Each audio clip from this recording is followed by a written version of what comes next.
Good evening, Goon Squad. No, I can't even do it nor replicate it. But, ladies and gentlemen, we got one of the best guests ever, the Buccateers, in the house tonight. You guys hear him on Tampa radio all the time. He's one of the best in the business. My favorite personal in the business. That's why I'm elated tonight. Growing up in the Chicago area, you're used to sports radio. That's what gets me through the day. So this man does help get me through the day. I will say, with the Pat and Aaron show at work. Nothing like it. So it's incredible. It looks like we got Stunna bumbling in. I'm Tampa Tones. We are joined by lead goon tonight, host of the Pat and Aaron show of WDAE, Pat Donovan. And it sounds like Stunna is bumbling a little bit. Going to put him on mute for a second until that gets a little cleared. But we're joined by It Pat looks like Donovan. Stunna's hanging out with Cheech and Chong in a car with the windows up or something over there. It does look like we got a little. No, my camera's broke. One way or another, Cheech and Chong. I like the Cheech and Chong story a little bit better, so we'll roll with the Cheech and Chong story. But Stunna, thanks for attempting. You'll figure it out. This is Pat. This is an ongoing thing in these episodes. Stunna's always on the move, bumbling around a little bit. So nonetheless, we got Pat Donovan.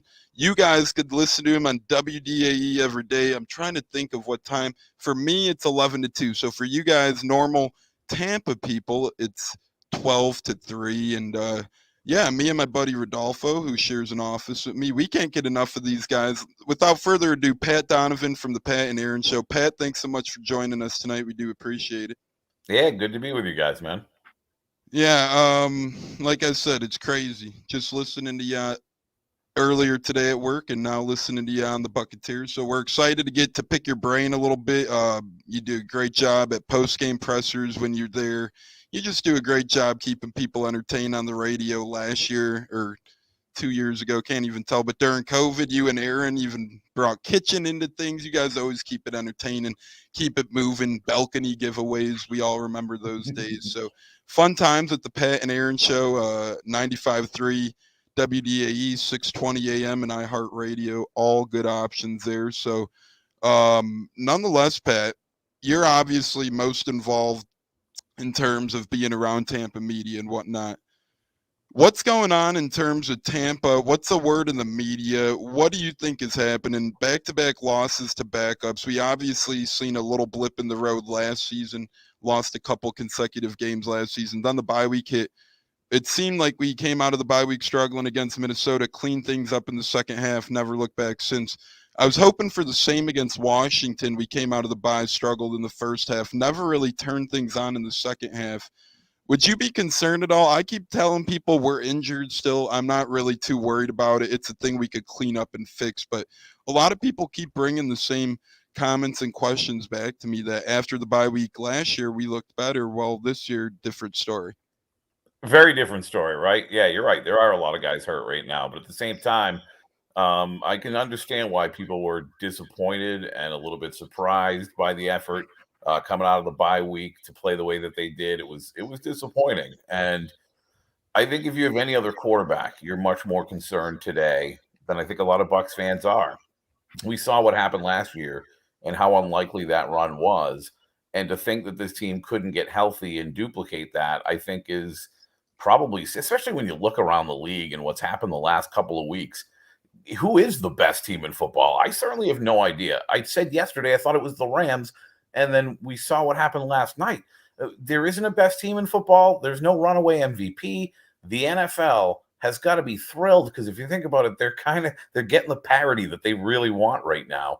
So it's hard to be over the top nervous, but there's plenty of things to be concerned about, and there's some things that do bother me about this football team. But at the end of the day, you have to, I think, as a Buccaneer fan, believe that even at 6-3, this is a team that can turn it on and play its best football down the stretch once everyone gets healthy. But everyone's got to get healthy, and this isn't exactly a young football team. So to say there's no concern, I think is a little bit too positive. But I don't think it's time to panic yet either. Yeah, and that is when I say there's no concern. That is a homer in me as a Bucs fan. It is part I like of me. that. When you grow up in Chicago, when you got to grow up fighting off some of these jackass Bears fans every now and then. It's not easy. So you get happy when you got guys like Tom Brady. But real quick before we get Stunna's opinion, we do get a question from our man Donnie here. Donnie tunes in often. We thank you for joining again tonight, Donnie. Is Murphy Bunting that good because their defense sucks without him? Well, I'll give you my take before we get to Pat and Stunna. I think Murphy Bunting is a really good second cornerback on any football team. I think he's the man that you want across from your best cornerback. Or if you have the luxury of having him as your third corner, I think he would be tremendous there too. Number one corner would cause maybe some depth problems in my opinion, but Sean Murphy Bunting, we've seen his big playability last year. He's one of those guys who proved he can make big plays in the playoffs last year. Now he came over, Michael Gallup got the best of him. I think that was him opening night, Thursday Night Football, if I'm not mistaken, by beating him into the end zone. Could have been CeeDee Lamb or Amari Cooper as well, but he is prone to let up the big play time to time, but who isn't? I'm happy with SMB. He's grown a lot over his first few years. Now, the injury is a concern. Our defense hasn't looked as great without SMB this year, but honestly, we've had injuries all around. Carlton, Jamal Dean was in and out. Sherman's been hurt. Levante's missed a game. JPP's been banged up. So I don't know if it's necessarily just Murphy Bunting to ask that question about. I do think our defense isn't as good as a whole when guys are missing here and there, especially when Levante's missing. I feel like Devin White doesn't play like himself. Now, obviously, the cornerback group doesn't play as great without SMB. But, Pat, what are your thoughts on this unit as a whole without SMB?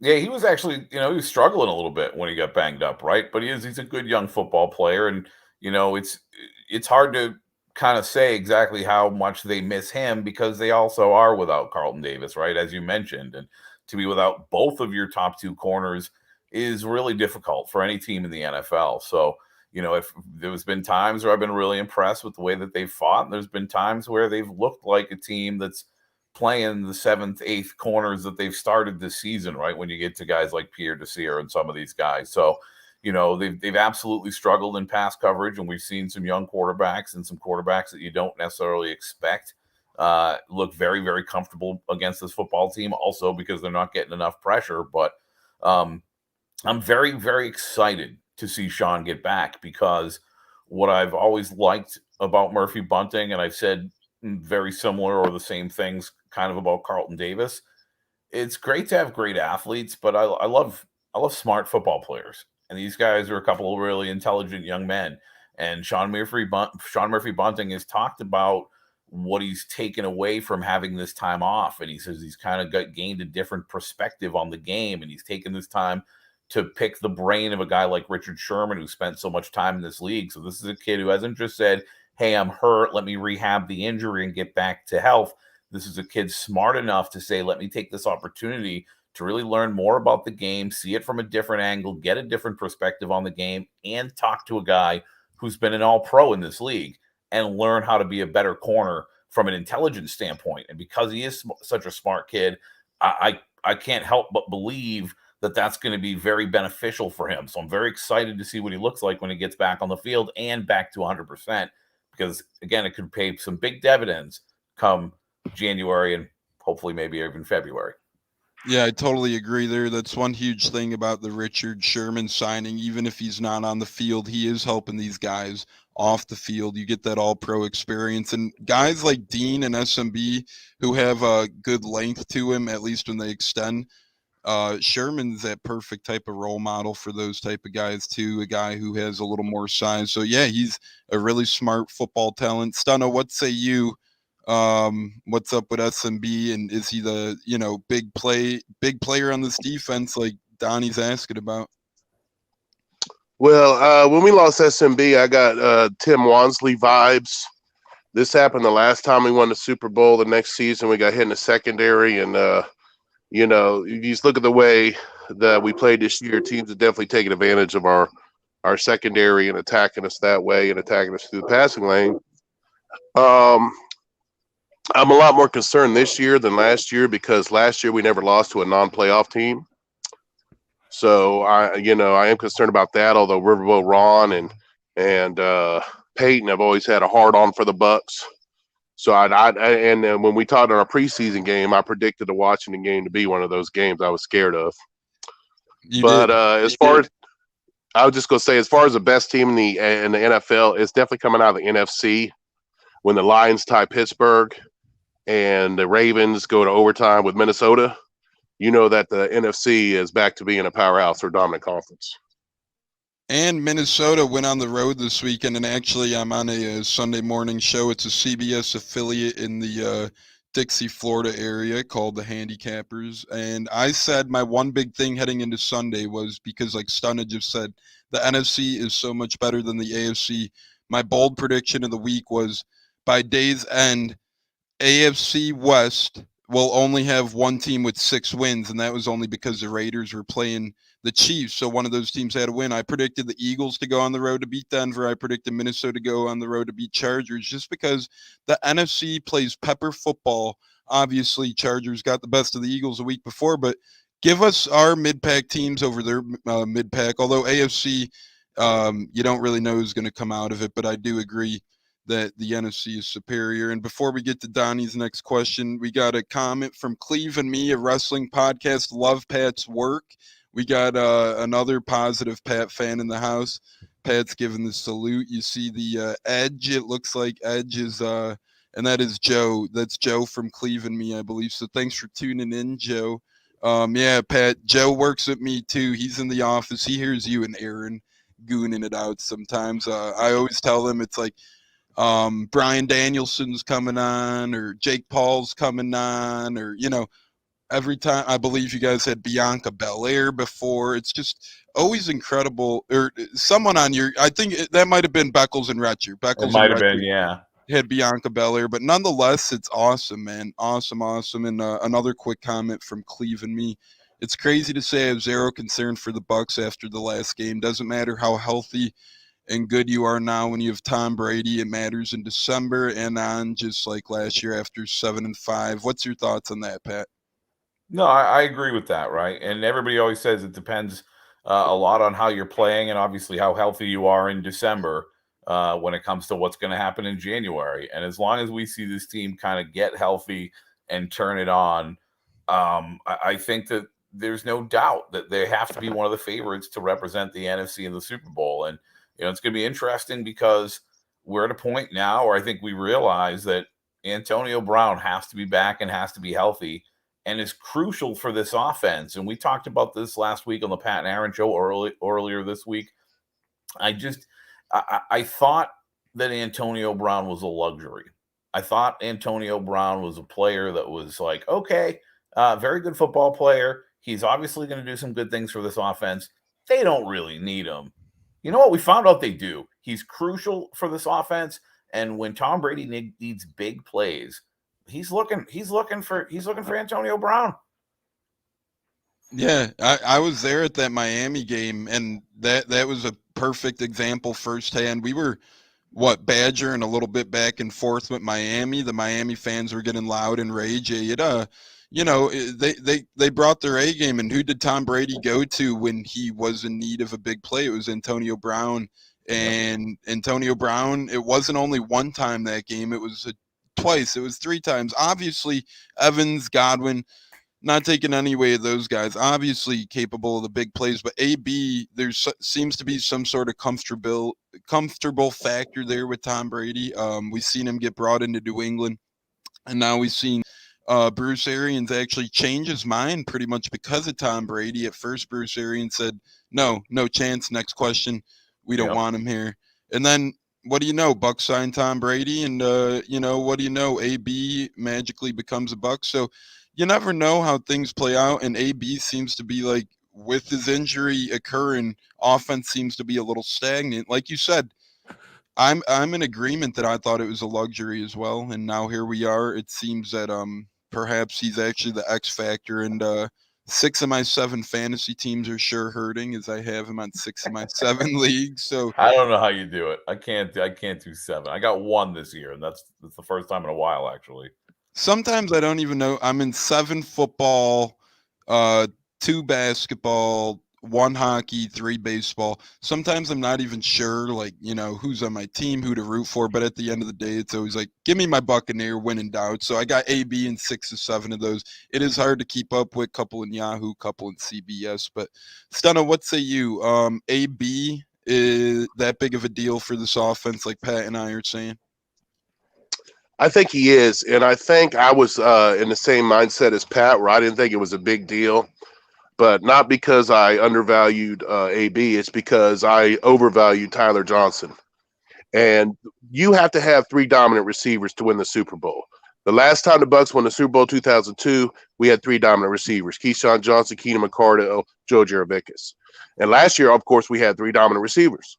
So you have to have 3 dominant receivers to win the Super Bowl. But we were where I thought if AB was out, Tyler Johnson could step up, take over that role, and we would be fine. And maybe that's where I made my mistake as well. I think Tyler Johnson's been very good given the opportunities, but there's a difference between, as we've seen, and you're basically referencing, there's a difference between very good and really, really good to great. You felt like he had a good game Sunday? No, I don't think anybody had a good game Sunday. Nobody.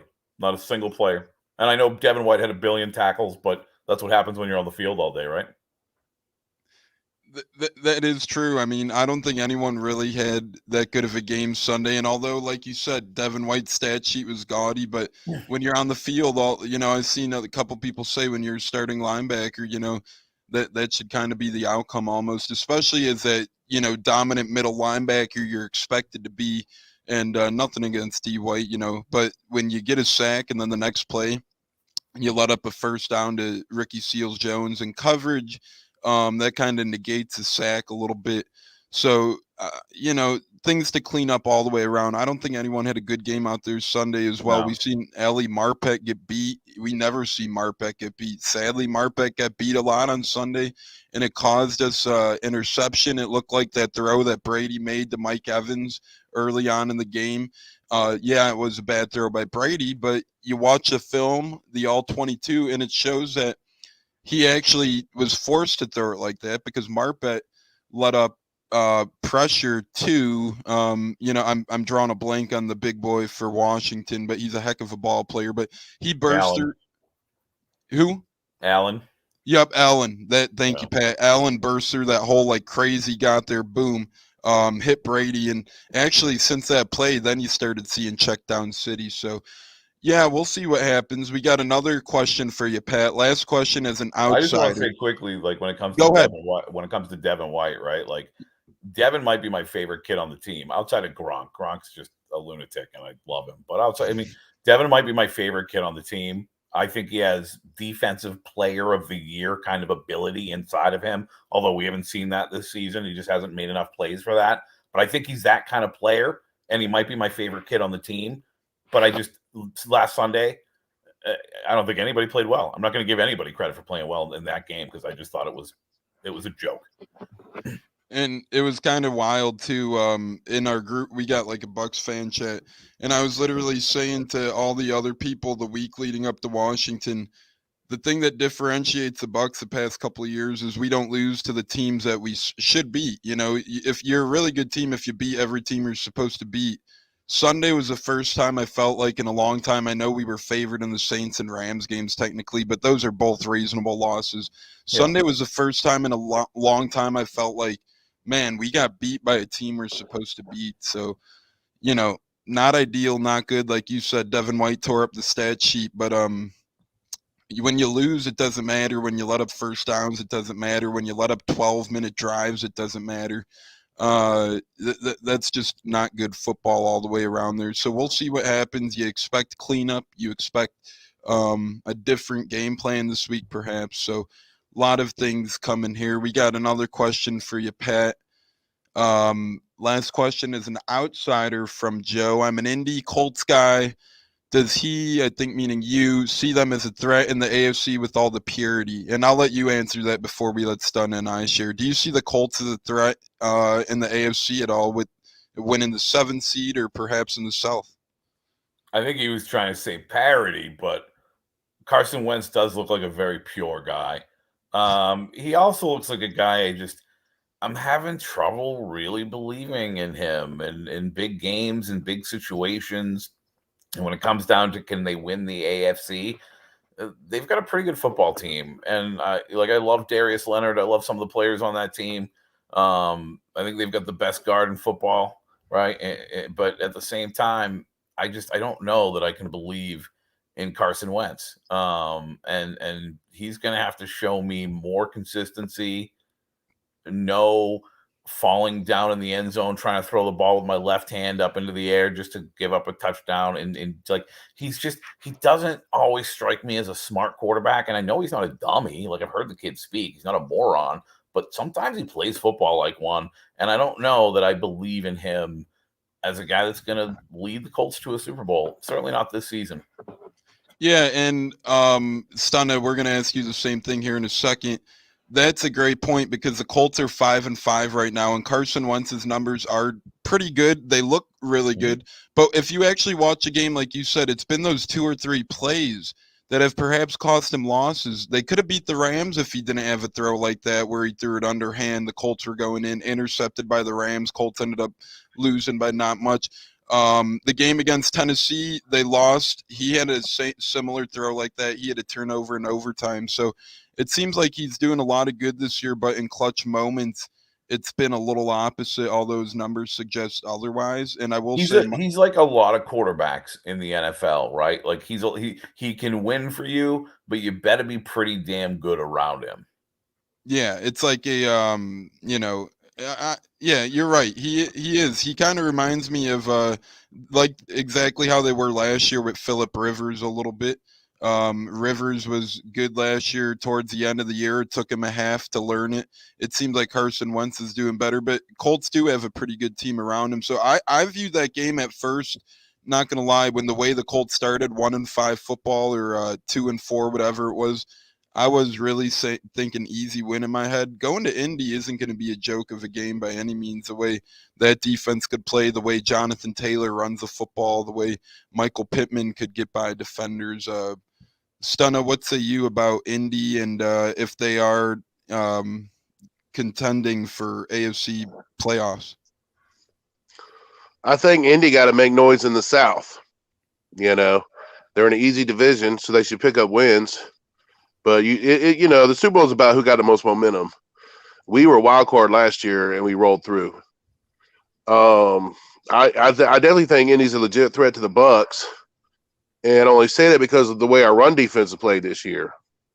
Because usually our run defense, I wouldn't even worry about Jonathan Taylor, and I'm saying we're going to take our chances, with our matchups against the receivers. But the way our run defense has been giving up runs this year, you never know. And we showed this year we're not a very good road team, which has been sad. And I think it has a little bit to do with we're getting everyone's best shot as a defending world champs. But because Bruce Harris says it wasn't preparation. So I think we have to figure out what's going on the road. But I think our advantage in Indy will be that it's in a dome, because I think part of the factor last Sunday was that it was cold, and the Bucs historically have not played well in the cold. Yeah, that is true. I think the game dipped down in the 50s, although that is one plus about having Tom Brady. Usually it kind of cancels that factor as he's used to, those Foxborough conditions in the cold, but he's not the whole team. So at the end of the day, you are right. Playing in the cold for the Bucs and playing on the road for the Bucs is something that hasn't been easy. This year we lost to the Rams on the road. We lost to the Saints on the road. We lost to Washington on the road. 3 playoff teams from last year, although Washington's struggling this year. They just all got the best of us. We still got the Colts on the road. Going to the Jets, they've proved they could beat Tennessee and the Bengals at home, although we should win. But as Pat said earlier, any given Sunday now more than ever. We have another comment. Agree with Cleve and me. Everyone is a bad game. Being a Packers fan, we lost week 1 against the Saints and played like ass. TB12 never disappoints. Well, yeah, it does make you feel a lot better after a loss with Tom Brady as your quarterback. Nothing against Jameis, nothing against guys before Jameis, even Josh Freeman, Josh Johnson, all those guys. When you have TB12, it's just a different demeanor in that locker room, isn't it, Pat? After a loss, you don't feel like, the season's ending. You kind of feel like, okay, we have a legit shot at revitalization the next week. Nothing against Jameis, but I mean, maybe something against some of those guys. I mean, I love Jameis, but like Josh Freeman, and you know who really got the guy who I really drove me crazy, good guy, but Jeff Garcia. Jeff Garcia. Let me tell you, my dude could not take a shower, all right? Because you'd be sitting after the game waiting for his press conference, and my boy took half an hour to take a shower and put his makeup on or whatever the hell he was doing before we would get to talk to him. So Jeff Garcia, I got something against him, but not really. So, yeah, but yes, when it comes to Tom Brady, whether he gives you a minute and a half press conference like he did after this game because he's pissed off, or whether he really gives you some well thought out answers, you just know that he's not going to settle for this kind of play for long from anyone else, or by the way, from himself, because it's not like, and he wouldn't tell you this either, it's not like he's been good the last 2 weeks, because he hasn't been great. He certainly hasn't been Tom Brady and what we expect from him. This offense hasn't been what we expect from it, which is, again, why I say Antonio Brown is, as we've learned, as important as he is. But no, Tom Brady won't settle for this. And you're right. You have to, I believe, as a Bucs fan, going through what Bucs fans went through, listen, long before I ever got to Tampa Bay, Bucs fans went through it for a long time. They know what less than good to okay quarterbacks look like, and they have a great one finally. And of course, it should give us a lot of confidence, even at a down moment. Yeah, that's exactly right. Back-to-back losses, you still got Tom Brady, so it is something that sparks momentum or in your team's favor. Like you said, nothing against Jameis Winston, but nothing against that Jeff Garcia thing's hilarious. Maybe he was doing that for his wife. I think she's some sort of model of some sorts. But hey, TB12. If he brought her to the press conference, we might not have complained, but he took long enough for both of them. And TB12's got a model, and you don't see him doing all that too. So one thing or another. We got another question. Is Bell coming to Tampa to be like our McCoy from last year? I don't think so. I don't think Lev Bell comes to Tampa. I think he's pretty done. I think he really screwed up in his career by not taking that contract from Pittsburgh years ago, and he kind of sat out the year, never looked the same with the Jets after. He's already been with Jets, Chiefs, Ravens now. If those three teams give up on you, along with Pittsburgh, I don't really know if there's room for you left in the NFL. Stunna, we'll start with you, and then we'll get to Pat. Do you like the idea of Lev Bell to Tampa at all, Stunna? No, sir. I prefer the backs we have. I'd like to get Rojo some more carries, honestly. And I really don't know why we can't run the ball, because I think we have a good offensive line. I know they didn't play good Sunday, but I've always had a lot of confidence in them. So, no, I don't like Lev Bell at all. We need a free agent be on the back end of our defense, but I don't really see, much available. I would love to trade for Bradbury at the Giants, but the trade line, trading is over at this point. But I will say Jeff Garcia is probably the greatest quarterback we had prior to Tom Brady. Wow. So much disrespect for Doug Williams. Listen, when you have 48 offensive snaps, man, it's really hard to run the football. But you're right. They have to do it more. And I'd like to see Ronald Jones get more opportunities. I think Leonard Fournette has earned being the feature back. But at the same time, I'd still like to see Rojo get some action, because when he finds his stride in the games where he's hitting the hole, he can be explosive, and I don't see why for your offense you wouldn't give him that opportunity. Again, I understand why they didn't run the ball on Sunday, because you had the ball for 48 snaps, and it's hard to really get any kind of momentum to do anything in that kind of football game, and they didn't. They looked like a very, very average offense, and that's not what they are or what they ever should be. You guys mentioned playing on the road. Scott Reynolds, Pewter Report, who does the Insiders with me every Sunday, has mentioned this stat time and again. 40.5 points a game at home so far at Raymond James Stadium this season, and they've yet to hit 30 on the road. They got to figure that out quick. Yeah, and they've gotten off to a couple, like against the Eagles, you thought they would have hit that easily that Thursday night. Then something happened. It seems like yesterday, I remember you were saying, I think it was 2.5 touchdowns, Tom Brady over passing that week against the Eagles. And I agreed with you. You're like, this is a lock. And he had two, Yeah. bada bing, bada boom, and then nothing the rest of the game. It was kind of like, okay, the offense let up a little bit. And on the road, it just seems like they don't keep that foot on the pedal, or they don't have that sense of urgency as they do at home. Like against Miami, they put up points late. Against the Bears, they obviously scored in bunches. Against everyone at home, pretty much, we've been putting up points. Dallas, we put up points. So I don't know what it is on the road, but hopefully we figured out. We do have Indy on the road coming up. We still got Carolina on the road. We still got some, I believe, Atlanta on the road, the Jets on the road. So we still have some road tales to play out, see how that goes. But we'll see what happens. We got another comment. I think Leftwich's calling has become stale, and other teams are reading us like a clock. Pat, what say you on Byron? A lot of people are up and down on Byron with fandom of his and not. What say you on his play call? I don't think he's revolutionizing the game of football from an offensive standpoint, but at the same time, you got 12 back there, and he has carte blanche, as I like to say it. He can do whatever the hell he wants, right? Like if Tom wants to change the play, if he goes up the line of scrimmage and he doesn't like what he's looking at, he absolutely, whenever the hell he wants, he'll look over and tell Byron Leftwich, I'm changing the play, or I don't like what you just sent in. Tom's going to do what he wants. So it's hard for me to lay everything at the feet of Byron Leftwich when I know that Tom Brady can change the play call at the line of scrimmage if he doesn't like it. So, again, does it sometimes leave some things to be desired? Yeah, probably. But at the same time, 12 is a big part of it. So if I'm going to lay it at anybody's feet, it's probably going to be his.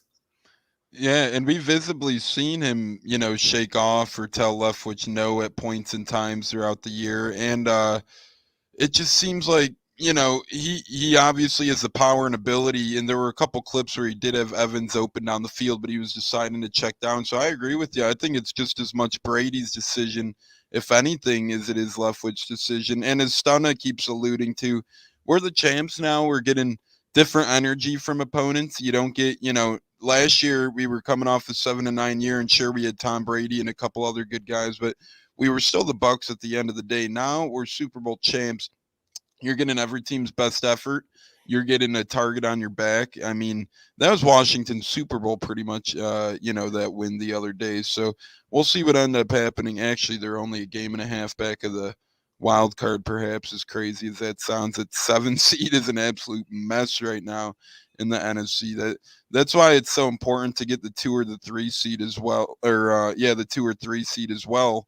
So you avoid playing the Arizona or Rams. But yeah, I agree with you. We got Corey Hayes chiming in. He says, Pat, another Pat guy, Corey Hayes tuning in.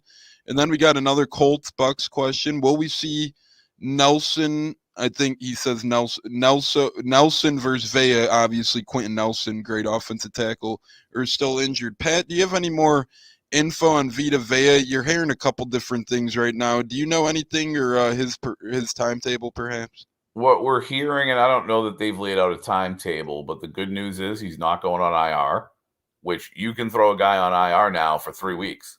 So it's pretty positive if he's not even going on injured reserve. It's a bone bruise.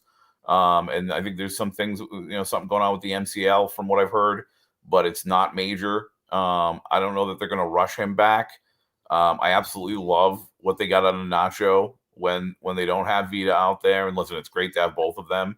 And Nacho, for as good as he is not Vita Vea, because Vita Vea is a special player like you don't see very often.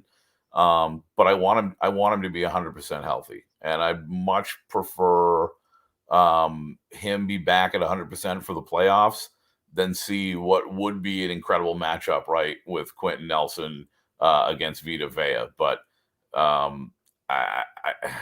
want to be very reluctant with a guy who had a knee injury last year before I rush him back out there with another one this year. He is crucial when it comes to the playoffs and beyond. So I'm not rushing him back. He's probably been our best, most consistent defender for the past year and a half when he is on the field. He just makes those plays, and player. Yeah, as our great coach Raheem Morris once said, stats are for losers, right? You look at the stat sheet and you spend all this time looking around for Vita Vea stats. Well, if you actually watch the game, if you actually watch a film, this dude's taking up massive blocks up the middle, 2-3 guys at a time. He's pushing those guys back into quarterbacks. He's disrupting plays. He's a big time player. And, good thing we do have Steve McClendon fresh. He's been inactive the past couple weeks. He's a good veteran who we acquired last year from the Jets right before the deadline. So he's a guy with experience. I've seen a couple people asking about the Bengals D tackle that got waived today. But with all that being said, he has Steve McClendon, a guy who's ready to suit up. And Nacho, I love Rakeem Nunez-Roches. A couple of my close people around here, pick on Nacho sometimes. I got nothing but love for Nacho. He plays his ASS ass off every week. This week, he did miss a sack, but he got after that quarterback like crazy. You'd be shocked. You were like, wait, that was Nacho? He literally flew in there, boom. It looked like Devin White closing speed that Nacho had. If he could have just brought him down, I think that would have been one of the plays of the game. Stunna, what say you on Vita Vea? Concern there, or you think he'll be back? I'm concerned. I mean, it's an MCL sprain. Is Indy a week from this one? It might be too soon. I would think. Yeah. I don't see it happening. So it's going to be our front seven versus O line, though. It's going to come down to more than two players. So no, I don't see that. The Byron Leftwich hate is ridiculous. He's doing a great job. I mean, he made Jameis Winston a 5,000-yard passer. So any hate on Byron is ridiculous. We should have never traded him. He was a serviceable enough quarterback when he was here, even though we got him at the end of his career.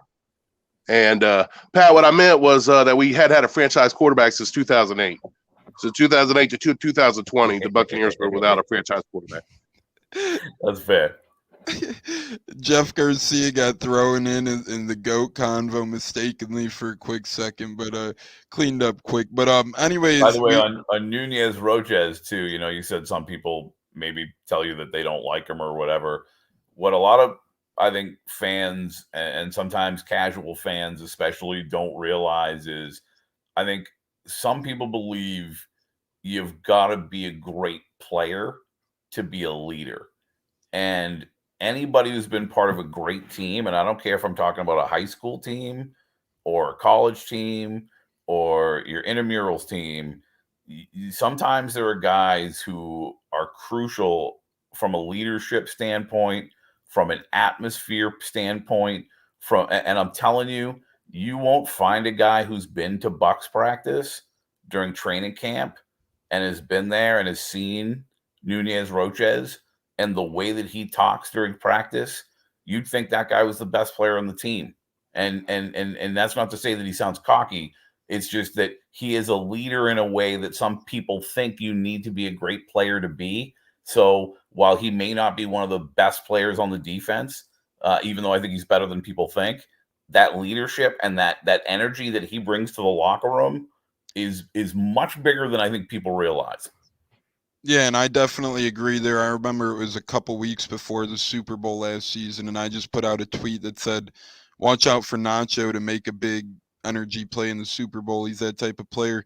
And you could tell the people who actually played with him or grew up around him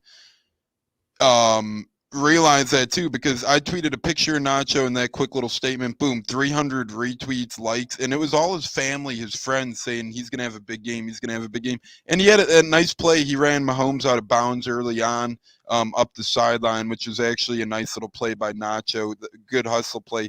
He's just one of those dudes, like you said, you would think he's the best player on the team, the way he brings the energy, the way he's a leader out there, the way he compels himself. I'm a big 56 fan. I've always been a fan of his during his time here. So I agree with you there. I'm a big Nacho guy. We got about 20 good old minutes left with Mr. Pat Donovan from the Pat and Aaron Show, WDAE, iHeartRadio, 620, 95.3, all the good stuff. Pat, I got to pick your brain here a minute. Trying to think off the top of my head. Okay, it was Virginia +4 a couple weeks back, 2 Fridays ago. Aaron Jacobson locked in. It was Buffalo last action Tuesday or Wednesday +8. Mr. Jacobson locked in. And heard him talking today about a Odell Beckham bet that he didn't hit. I just want to know, has Aaron Jacobson ever won a bet out there? Or you know, how's he doing on those? I'm obviously kidding. I know he's won bets, but how do you guys come up with things like as you guys like bets? Does Aaron actually have a strategy, or does he kind of just pick out games that he likes and goes from there? He basically just picks the games he likes, and I gotta say he's much more successful than I am. I've done very poorly since the legal gambling has begun, and also my picks during not pick to click. I basically said today before we did them, like, whatever I say, probably just don't do that, because I've been wrong so many times in a row. I don't remember the last time I was right. It's been bad. It's been really, really bad. So, Aaron struggles. I think a lot of gamblers do. There's a reason why Vegas looks the way it does. I can't wait. We're going in March, by the way. The casino wins, man. The book wins, and I don't. So if you listen to the show and you listen to Not Pick to Click, I'm going to legitimately give you bets that I like. It doesn't mean you should take them, because you probably should not.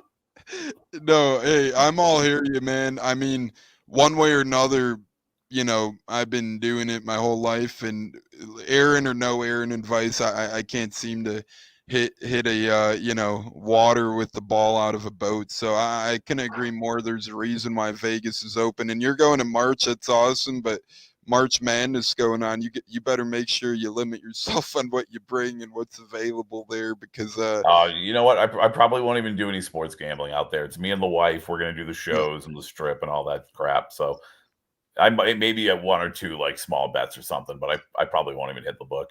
There's so much to do out there that you don't, and now that sports gambling's becoming legal all over too, it doesn't quite give it that, like, oh, Vegas, it's still cool, obviously, and whatnot, gambling capital of the world and whatnot. But, it's one of those things. It's legal in Illinois now, my state. You guys both live in Florida, legal in your state. One of those things popping up all over that it's like Colorado with weed, right? It used to feel like that it was that place to go to, and it is a beautiful place, Denver, but nowadays starting to become legalized everywhere or whatnot. That's other talk. So, but yes, tell Mr. Jacobson I appreciate his gambling advice one way or another. I do appreciate that, because I've been struggling this year, man. I went like 13-1 the first Saturday of college football this year, and I was thinking to myself, holy crap, this is going to be an incredible season.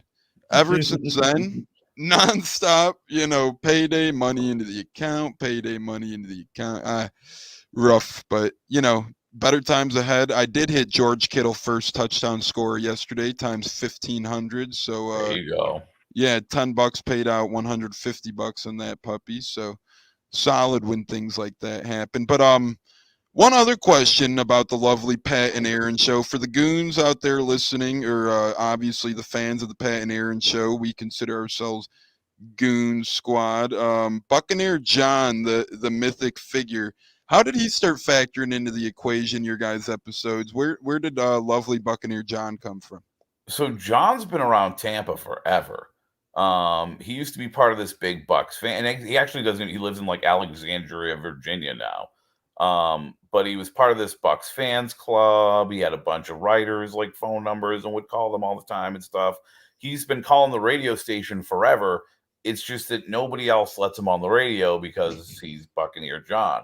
We're a little weird and we like to be goofy, so we just put him on the air because we feel like it's hilarious. A lot of people don't, and I get it, and I feel bad to like a little bit for those listeners that can't stand him, and like I hear from a lot of people that like really enjoy the show, except for Buccaneer John. I just don't feel bad enough to stop bringing him on, especially because I think I'd feel bad for him if I did. Me and my I was gonna say roommate. Me and the guy Rudy I share an office with. We absolutely love Buccaneer John. We think he's a hoot when he's on. You guys don't listen to the people saying leave him behind. I think it's incredible. Yeah. So it adds a kick to the show and a different aspect of things that not every. I think it's awesome. You guys give him radio time. A good guy like that deserves it. Him and Aaron just get into the funny. I could talk all day about Buccaneer John on your guys' show, but we got a couple more things to get to, so little time. Again, we got the great Pat Donovan here, and he is a busy, busy man, so we want to make sure the man with the plan is out of here in fashionly time. We got one more question before we That's get actually a myth, actually. I do not have a plan. I have zero. I don't have a plan. I think very little of us actually have plans out there, or at least, Plans are stupid. yeah, plans are. Lists, history. Nobody needs that stuff. I couldn't agree more, and that's why you're the best in the biz, my man. Stunna, we'll start with you here. Charleys or Ocean Prime, quickly. Both awesome options. If sorry, Stunna, haven't brought you in a minute. Hope you're still around. Yeah, I'm here. Go ahead with it. Charleys or Ocean Prime? Home cooking. Home cooking. Okay, I like that. What about you, Pat? You a Charleys or Ocean Prime fan at all? And if you had to pick one, which would you choose, Charleys or Ocean Prime? I'm clearly not as good of a cook as Stunna. So I do like to go out. I maybe I should have told you before the show. I actually haven't been to Charleys yet. I've heard great things. But I haven't been. I've been to Ocean Prime, but it was like right when they were starting to let us out at the beginning of the turn of the pandemic. So things were kind of still weird, and it was great. But I feel like I need to try it now where we can all go be like almost normal human beings. You know what I mean? So like I got to get back to Ocean Prime again. And I haven't tried Charleys yet. As a matter of fact, I'm trying Eddie V's for the first time on Thanksgiving. I heard Eddie V's was fantastic. Charleys is a must, Pat. Yeah, I've heard that. Every time I'm in Tampa, me and Stunna hit up Charleys. Stunna lives out there. I live in Chicago. But when I go out there, every time it's a must. Me and my girlfriend were out there in August. I hit it. I was out there in September. It was like planes, trains, and automobiles. I flew out for that Dolphins game. Plane got canceled on Friday night. I already had Bucks tickets that Sunday, though. I'm not leaving my beloved behind. Scrambling around like crazy. Had to fly into Orlando Saturday. Stunna ended up picking me up Saturday from Orlando. Construction out the ass. Ended up taking 3 hours to get to Tampa. Got to our hotel. Hotel canceled on us. We still made our way to Charleys. So that speaks volumes of how good it is. We're able to squeeze it in. So Charleys that's is when you incredible. know. That's when you know you got a good friend when he'll drive to pain in the ass Orlando for you. That's what I'm saying. Stunna never disappoints. That was crazy, and I didn't even think about that until I pulled off I came to town for Tampa Titans preseason, then I drove up to Orlando for Disney because I didn't realize. I'm like, it's doable, it's close, and the girlfriend loved it, so it was her happy, I was happy, whatever. I got my Bucks thing, she got her whatever, she got her Disney, so it all worked out. And I don't hate on Disney either. So anyways, we got couple about 10, 11, 12 minutes left here. We're going to get to it. Bucks opened up at 11.5-point favorites. They're down to 11, so that means people are taking the Giants. It's already down a half a point since being open. I was shocked it opened at 11.5 personally. I was expecting 8.5, 9 points. Pat, what say you? Were you surprised at the all 11.5-point spread to begin with? That's like, Tyrod Taylor or Houston Texans backup quarterback on the road spread bad. Giants aren't that bad. No, the Giants have been playing tough and they've been covering. The Bucks haven't been covering. They've lost 2 in a row. Do I think the Giants are going to come in here on Monday Night Football and beat the Bucks? Of course I don't.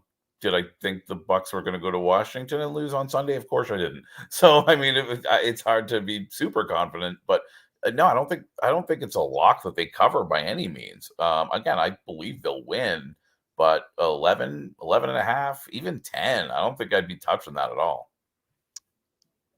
Yeah, Stunna, what say you? Do you like the Bucks given 11.5? Like Pat said, I think that's just a good amount of points right now. And the Giants, we struggled with them. Last year, we barely beat them on the road. 2 years ago, they came to Tampa, obviously way different team. They beat us. Stunna, I know you're a little worried about this game, so you're probably shying off the 11 points at this time. Yeah, I definitely don't recommend that. We don't play well in primetime last year. And like you say, Giants is kind of a rivalry because their fans from here show up. So it's like a college atmosphere where we don't have the home field advantage. So it's going to be rough, man. We'll be there cheering, but I just hope the guys they get their head together because it's really on the defense and the running game. If we could average more yards per run, penalty yards too.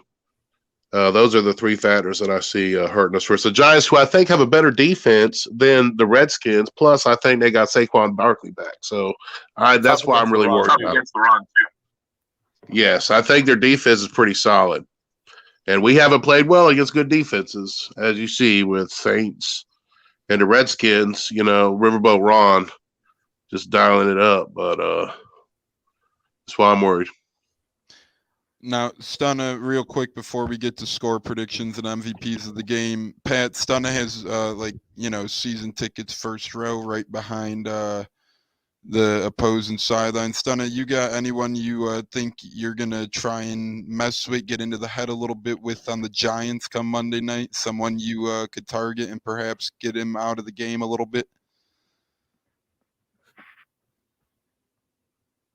Stunna, maybe. Go ahead. I say it's got to be the punter.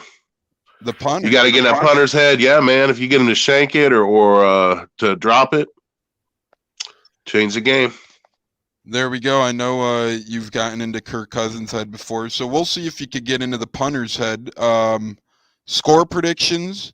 Obviously, the spread's on the way down, so that means Vegas roughly thinks, let's see, over-under. I didn't get a good look at the over-under, but if I open it here and get a look at the over-under, since it's currently sitting at 11-point Buck favorite, and the over-under here is, I'm just trying to get a good feel on what Vegas, in theory, thinks the game score is going to be. All right, let's see here. NFL, and this is only my Bet Rivers app, but Vegas is pretty much predicting. All right, they got over-under 49.5 and Bucks winning by 11, so they're pretty much predicting a I can't really do 28, like 17-ish, like 30 to 19 victory. They're predicting the Bucks win 30-19.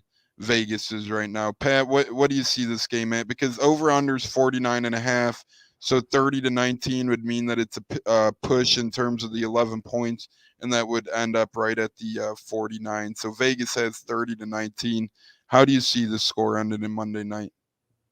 Not 30-19, but I don't know that I'd be taking the over. I don't really like the over or the under in this game. Again, on many levels, I think I would just want to stay away from this football game. I feel like it's gonna be a weird game. The Bucs have been much better at home. That's the good news. If I was going to pick any kind of an MVP or somebody I think has a big game, the Giants got some slow offensive linemen. And I think Shaq Barrett has one of those kind of games where he pads his stats a little bit, gets to Daniel Jones 3 or 4 times. What do we know about Daniel Jones? He loves to cough up the football. I'm seeing Shaq Barrett with like a 2 or 3 sack night on Monday Night Football, and he'll strip the ball at least once as well. Okay, I like that. Shaq Barrett has a game because he's been getting a ton of pressures, right? It makes me laugh too when people are like, "Oh, Shaq hasn't been playing great." Obviously, he hasn't been playing, top notch, but he hasn't been doing bad. He's been getting a lot of pressures, so that'd be awesome if he could get after the quarterback a little bit. I'm sorry, what did you say your score was again? I don't think I gave a score. Let's say. Again, they're averaging 40 at home. I'm going to say 34-21 Buccaneers. And 30. I just said they wouldn't cover. I don't know what the hell I'm talking about. Dude, I do the same exact thing, right? I always predict. That's why it took me so long to figure out the Vegas score, because I was number crunching. But I do the same thing. I predict the score. I say, oh, Bucks don't cover. Then I'll be the type to pick them to win by 14, and it's like, wait, spread's 11. I said they won't cover. I pick them to win by 14. I do that stuff too. So Yeah, it looks like Pat has a cover as of now. Maybe on the Pat and Aaron show, if you guys give predictions this week, that'll change. We'll see if the We will. 34-21 prediction changes. Right now, he's got the over hidden. Stunna, what say you on a score? I'm gonna go with 28-21 Bucks, and MVP be Chris Godwin with a $1.99 receiving. All right, so we got MVP Godwin 28-21. We got 34-21 MVP Shaq Barrett. I'm going with man. See, this is where I get tough because I don't think they'll cover, but then I want to pick them to win by double digits. I'll say 30-22 Bucks. I got them winning by 8. I don't know how the hell the Giants get to 22, but they're the Giants, so that wouldn't surprise me at all. They do some weird things sometimes, but nonetheless, 30-22. That means I got the Bucks not covering, the over coming in. We'll see if that changes throughout the week at all. And my MVP of the game, I just can't see Tom Brady having 3 bad games. And I know it sounds vanilla picking Tom Brady as the MVP of the game, right? Because it's Tom Brady, but I don't see how he doesn't come out and just absolutely, take care of this game, play turnover-free football, have a few methodical Brady-type drives where he just marches his offense right down the field and whatnot. And does look that amazing. And speaking of Tom Brady, a couple of friends have hit me up. The Man of the Arena is available today on ESPN Plus. So on a low-key sports night, no Lightning, no Bucks, a couple other things not going on. Check out the Man of the Arena for Tom Brady documentary. That should be cool. Pat, you plan on checking that one out at all? Yeah, probably not tonight, but I'll get in front of it for sure. Yeah, I'll have to get on that one. And real quick here, Pat, before we do let you go, it is nearing the end here, sadly. It's been an honor having you, and hopefully we could have you back on later in life. That would be incredible if you could come back again. Later in life, like when I'm like 80? Later in life, I hey, won't live that long, maybe actually. tomorrow, maybe when you're 80, maybe when you're, we'll keep you honest. That's my way of keeping you honest. You're just gonna get a random DM now at some point, but no, we really do thank you for coming on, and we want to support the good guys of the Goon Squad. So the holidays are coming up, holiday season coming up. Before we have your last word takeaway here, where can the good people find Goon Squad gear? Is there Goon Squad gear available? I know you guys got bear available. I've seen t-shirts available. Is there any specific way that people like me, goons like me who live in Chicago, could get this type of stuff? If my girlfriend were to ask about a holiday wish list or whatnot. Yeah, actually, goonsquadgear.com. We've got some t-shirts and hats and different things there. And then anybody who lives in the Tampa area, Goon Squad IPA is a hell of a stocking stuffer. We do make a little something on the t-shirts and apparel sales. We don't make anything on the beer, but it's freaking delicious anyways. And it's named after our radio audience, and it's in public. So it's pretty freaking cool for us. So definitely try the beer as well, even though we don't make any money on it. Hey, that beer always looks good to me, and it sounds good. I got to find some of those next time I'm down, find a way to bring them back. I used to go down there, get those Bud Light Bucks cans, bring them back. So next time I'm down, going to have to find the Goon Squad beer. But yeah, that's a good one. So goonsquadgear.com. I hope my girlfriend's watching. Take some notes right now. But no, for real, that's awesome. Help out the good guys. We'll make sure to put that link in our bio and whatnot for sure. So we'll make sure to hopefully help out there and get some of that. And one last question before we get your one big thing. How's the Goon Squad pizza doing? Is it, people liking it? I know it was on the menu. Is it still on the menu? So believe it or not, something going on, and I know you've probably heard about this somewhere else, with the supply chain issues that are happening in our country. There's some ingredient that they haven't been able to get.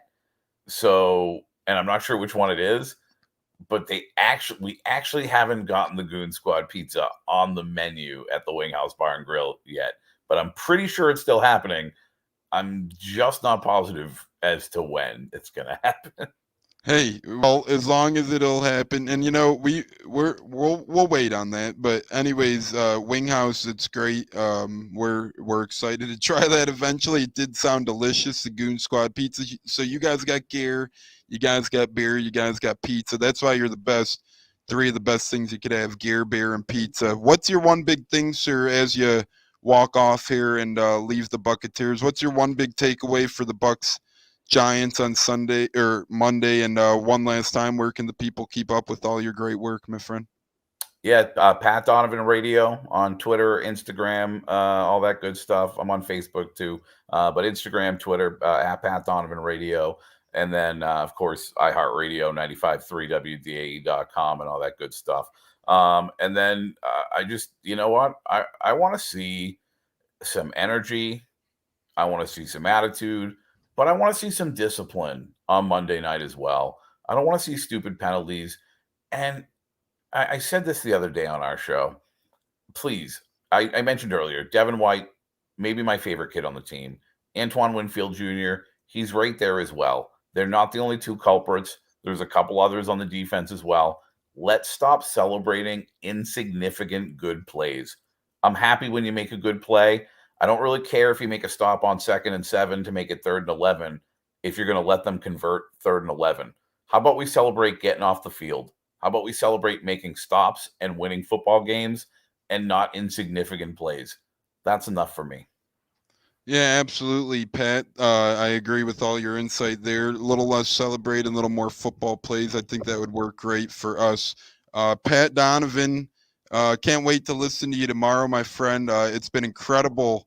I know a lot of people are excited about this episode that you actually are on the Buccateers, so we do appreciate it. We can't wait to get you back on and continue listening to you and continue to chat about you or chat with you on Twitter about our beloved Bucks throughout the season. You got it, man. Thanks for having me on.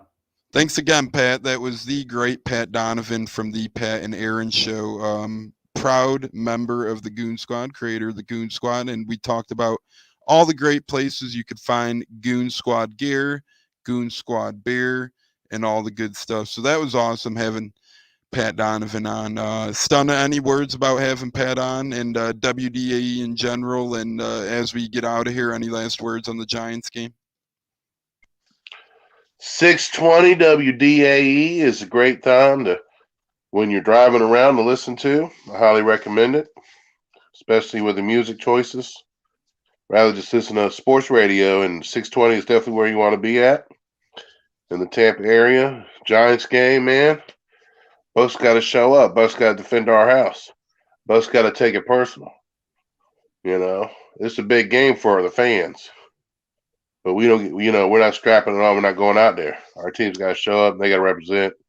And our fans got to represent because you know that Big Blue going to try to invade our stadium. So it's Monday Night Football. That's a big deal in Tampa. We don't have a whole lot of those in the past. So I just hope we show up. And I hope that we can do a great job and come out there and get a home victory.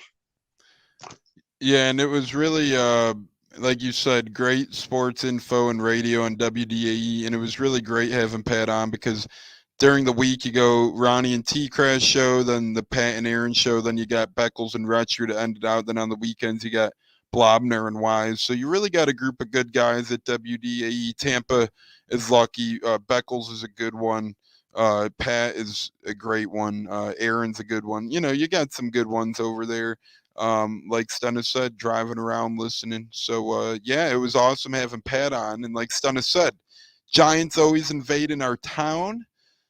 Giants fans always invading our stadium. We got to do a hell of a job to keep them off and to keep us in our winning ways. And we got to resort back to those winning ways. We've lost 2 in a row now. Can't overlook the Giants. I know a lot of people are excited for the Colts and Bills and Saints games later on in the year, but we got to start beating the teams that we're supposed to beat again. And that starts Monday night with the Giants. So hopefully Bucks could get a momentum game going again, get some momentum going under our belt. That would be incredible. As we just had a great time on the Buccateers here. We had a lot of great comments. Cleve and me joined us. Thank you, Joe. Donnie Pepin joined us. Olivia Scordato joined us. Corey Hayes joined us. And Chamberlain joined us, obviously helping us make it that much of a greater time with Pat Donovan from the Pat and Aaron Show. Thank you, Buccateers fans, for helping interact and keeping the show moving along. It's been incredible as always. We have ran over an hour now. Sorry for taking so long. And we just look forward to the next episode. Every time we plan a post-game show, seems like we lose. So we're going to lay off with the post-game show chatter for now about Monday night, at least for now. So we'll see what happens after the game. Nonetheless, on behalf of Stunna, on behalf of Tampa Tones, it's been a pleasure riding co-pilot with Pat Donovan tonight. We were down Bucko, Cody, and ACAT, but Pat Donovan hopefully more than made up for it. I know I sure as hell think he did. I'm sure a lot of you think he did. It's been incredible on the Buccateers. Stunna, any last comments before we log off here? Bucks, represent, man. Don't be a hater. And call out the haters. Because we just won the Super Bowl. We're the defending world champs. This is a great time to be a Bucks fan. Don't let these haters talk bad on us. And all the Brady hate, embrace that. Brady gave us a championship. It was so hard for this franchise to get a championship. They had to fire Dungy and all that. Brady comes in and gives us a championship. We should be giving Brady the utmost respect and defending Brady. Forget these haters, man. I don't care what he did with New England. It's about the Bucks. So get out there.